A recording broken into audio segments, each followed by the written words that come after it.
sometimes you see two young children fighting like crazy. They hate each other and they're fighting in a park. Sometimes you're better off letting them fight for a while and then pulling them apart. And I gave that analogy to Putin yesterday. I said, President, maybe you're going to have to keep fighting and suffering a lot because both sides are suffering. It's very sad what's going on. We both feel that way. What's going on with Russia, Ukraine, and other things we talk about, but Russia, Ukraine in particular. I'd like to see it end, and maybe it'll end, but we get some news, there'll be some fighting. Something happened a couple of days ago, and now they do a return, and here it goes. It's not good. He's unhappy about it, I'm unhappy about it. But I think eventually we're going to be successful in stopping the bloodshed. It's pure bloodshed. 5,000-6,000 young soldiers a week are being killed. That's in very good shape. We like fixing things up and having them tippy-top like they have in Germany. That's a bloodbath that's going on over there. And when I see the moment where I say, well, they're going to just keep fighting. I gave the analogy yesterday when I spoke to President Putin. I had a 2-hour and 15-minute call with him.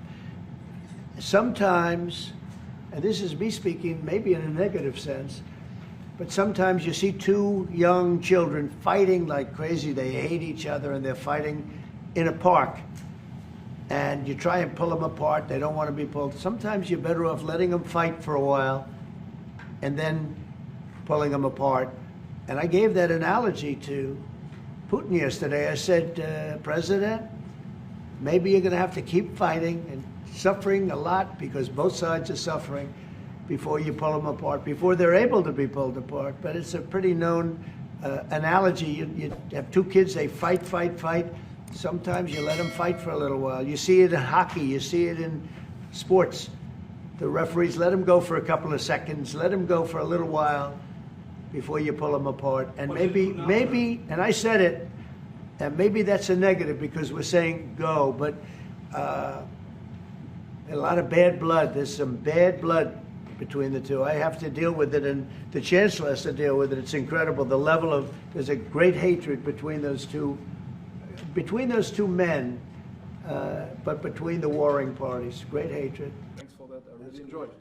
Thank you. It's a wonderful place. It's a landmark also. And, he attacked, and they attacked pretty harshly.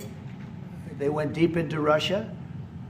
And he actually told me, I made it very clear. He said, we have no choice but to attack based on that. And it's probably not going to be pretty. I don't like it. I said, don't do it. You shouldn't do it. You should stop it. But again, there's a lot of hatred. Don't have things under control.